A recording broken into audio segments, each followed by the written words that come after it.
Welcome to this brief introduction to essential oils and how to use them.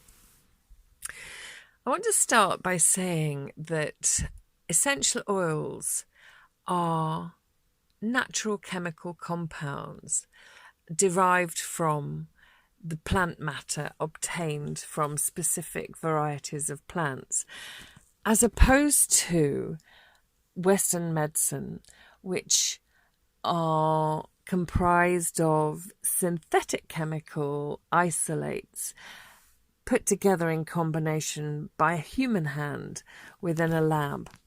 And on the face of it, there's not much difference between those two things. However, the long list of contraindications and negative side effects that we get with a lot of modern medicine would suggest that humans have a little bit of catching up to do where nature's concerned. And that's not to say that all essential oils are completely safe to be used by everybody. And that's one of the interesting things. We've been using essential oils for millennia. We've learnt what not to do and what to do, what they're capable of and what we shouldn't be using them for.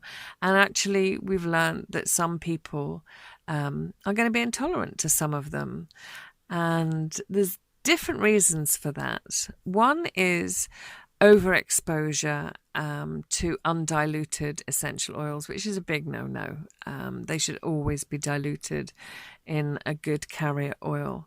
But a lot of people are a bit gung-ho about using essential oils, so they use them consistently because it says on the internet that tea tree oil is brilliant for athlete's foot, and they use it for 5 years, 10 years, and then find that they're allergic to it. Not surprisingly, if you overdo anything, it's not going to work well for you. So it's really important to know how to work with essential oils and have a good basic knowledge before you sort of dive into putting together your own blends and that kind of thing. Nature's really good at getting the chemical compounds right, and by and large, essential oils have proven safe for most people. Unfortunately, we do live in an increasingly toxic world, and toxins tend to bioaccumulate. And so lots of different chemical compounds. In fact, over 100,000 different chemical compounds have been released in the last 100 years alone. And because essential oils are made of chemical compounds, if we are overburdened with the synthetic chemicals that have been released into our environment that mirror the chemicals within an essential oil, then we can have an intolerance to those essential oils. And it's really unfortunate because it means that then we can't use those oils for their healing benefit. And it's purely because we're living in the modern age, in a lot of instances at least. So how do we use essential oils safely? And the best way is topical application and properly diluted. And there are different dilution levels depending on what you're going to do. So the kind of industry standard for a full body massage oil is a 1% dilution. So if you have 100 ml of carrier oil, you're just going to have 1 ml's worth of essential oil in there. And it doesn't have to be a single essential oil. You can mix them. And usually the best guide for that is go with the aromas of the different essential oils, and that will help you decide how to combine your essential oils to make a blend that is going to be healing and calming and soothing for you. Often when I'm approached by people, I will ask them what essential oil do they prefer, because it usually tells me what's wrong with them. Our noses know. So if in doubt, go with what appeals and kind of sit and listen to what your body's saying when you're smelling these oils, when trying to choose an oil for a particular day or a particular use. And you won't go far wrong. So if a massage oil is a 1% dilution, a facial oil is usually around a 2% dilution. And that's because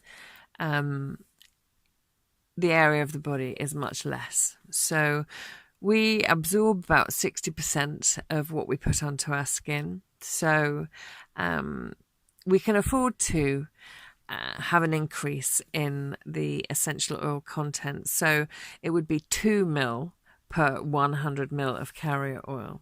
So 2 ml of essential oils to the 100 ml of carrier oil. Then we can have stronger dilutions for very specific applications. So it might be wound healing.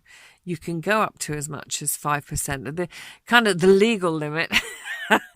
There's no legal or illegal, but the absolute maximum dilution is a 7% dilution, and that's when you're going to apply it in a very specific area and not globally, so very, very locally to a specific area. So you're not overexposing yourself to the essential oils, basically. Then there's other ways of using essential oils. I like to put them in my bath. I don't know about you, but I love it when I'm drawing a bath. I love that the steam starts to infuse the bathroom with an incredible aroma. And there are real benefits to inhaling essential oils within a steam, particularly if you've got respiratory issues, whether it be asthma or a cough and a cold. Then diffusing or burning. Now, I prefer diffusers to oil burners because I don't like the use of candles because they do give off toxic fumes. However, if you live in a damp house, then a diffuser might cause a few problems because it does over time release a fair amount of water into the atmosphere. But really, if you've got no damp issues, a diffuser is definitely the way to go. And again, you can use a single oil or you can use a combination of oils within your diffuser. And not only are you going to be inhaling the healing benefits of the essential oil, but also the antibacterial and antiviral properties of the essential oils are being dispersed around your home. So they're giving you so much benefit, not just for you directly, personally, but indirectly via your home as well.